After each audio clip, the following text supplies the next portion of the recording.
ባንቴሪዮ እንግዲህ ከሞገስ ሉሊትን አድኗታል ማለት ነው። ሞገስ እንግዲህ ልክ ሉሊትን ሊደፍራት ስል ባንቴሪዮ ደርሶላት ከጀርባው መቶት አትርፏታል ማለት ነው። ሰላም ሰላም ቤተሰቦች እንዴት ናችሁልኝ? እና ያለው ፈጣሪ የተመሰገነውን በያላችሁበት ሰላማችሁ ብዘት ትርፍርፍ ይበልልኝ።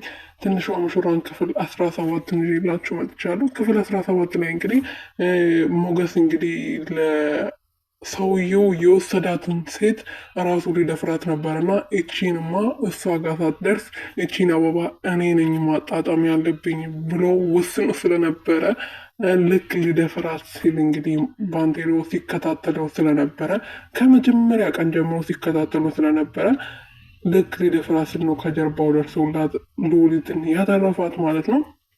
ሉሊትን ቢያተርፋትም አሁን እሷን እየረዳት አይደለም ራሱ እየተጠቀመባት ነው ማለት ነው። እሷ ደግሞ እኔ ከአንዱ አውሬ አምልጬ ወደ አንደኛው አውሬ ነው እየተዘዋወርኩት፣ ስለዚህ እባክህ ተወኝ። እንደዚህ አይነት ነገር አንድ ጊዜ እንኳን ቁጭ ብለህ በአእምሮ ማሰብ ሞክር። ተወኝና እኔ ወደ ቤት ልግባበት፣ ለቤተሰቦች ልኖርበት፣ ለአንተ ላላስፈልግ እችላለሁ፣ ግን ለእናቴና አባቴ ታሟል ገለን ያለው ግዴታ ሰርቼ አባቴ ማሳከም አለብኝ፣ እባክህ ተወኝ ብላ ስትማጸነው ነበርና ግን ሊተዋት አልቻለም። ሞገሰውንም እየፈለጋቸው ይገኛል። ዳዊት እንግዲህ ቤት ውስጥ እየጨለለ ነው። እሱ እየጠረጠረው ሮዛን ነው። እኔ እስከዛሬ ሉሊትን እንደምጠያትና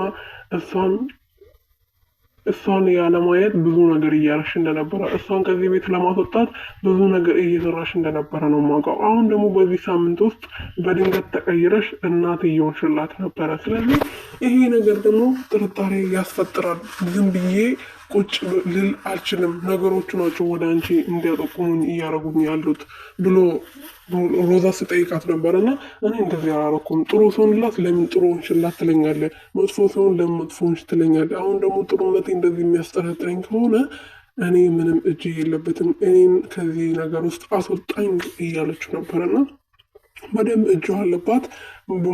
ሞገስ እንግዲህ ደውለው ልጅቷ ጠፍታለች፣ ባንቴሪዮ ቀጥቅጦን ልጅቷን ይዘዋት ሄደዋል ብለዋት ነበረና እሷ ያን ሰዓት ደቂቃ ሳትቆይ ነበረ ባንቴሪዮ ጋር ደውላ ሉሊት እሱ ጋር እንደሆነች እና ከሉሊት ጋር እንደራደር፣ እኔ አሁንም አፈቅርሃለሁ፣ ከአንተ ጋር መሆን እፈልጋለሁ፣ የእኔ ገላ አልናፍቅህም ወይ ብላ በፍቅር እያሰረችው ነበረና እኔ የአንቺ ገላ መቼም አይናፍቀኝም፣ በፊት ነበር አሁን አይናፍቀኝም ብሏት ገንዘብ እንደራደር ብሏታል ማለት ነው።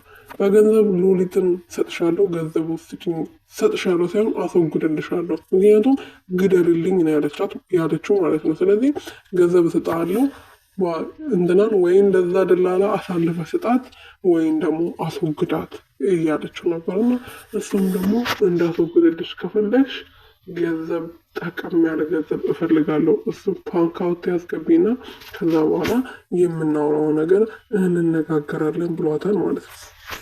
እንግዲህ ሮዛውን በጣም ተጨንቃለች። ዳዊት እሷን እየጠረጠረ ያለው ሉሊት በመጥፋቷ በቃ እሷ ነው ሁሉም ሰው እየጠረጠረ ያለው። ከእናትዮ ጎና እየሰራች ያለችው አሁን ሉሊትን ለማስገደል እንግዲህ ከእናትዮ ገንዘብ እየጠየቀች ነበረ። በጣም ብዙ ገንዘብ ነው ባንቴሪዮ እየጠየቃት ማለት ነው። እና እንግዲህ ሉሊት ምን እንደምትሆን አብረን የምናየው ይሆናል። እዛ ሰውየው ድግስ ደግሰው እሷን ድጋሚ ሊያገባት ብሎ ገጠር ላይ እየጨለለ ይገኛል። ሞገስም እዚህ እሷን እየፈለገ ይገኛል ማለት ነው። ዳዊት እንግዲህ ብዙ ቦታ አመልክቷል፣ ፖሊስ ጣቢያ።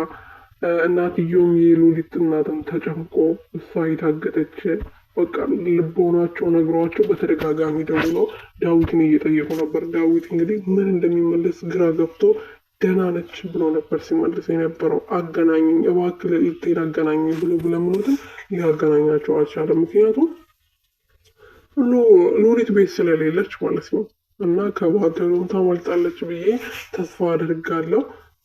ቀጣዩ ክፍል ላይ አብረን የምናየው ይሆናል። የኔ ውድ ቤተሰቦች ይህን ቻናል ሰብስክራይብ፣ ሼር፣ ላይክ እያደረጋችሁ ቤተሰብ እንድትሆኑ በትህትና እጠይቃለሁ።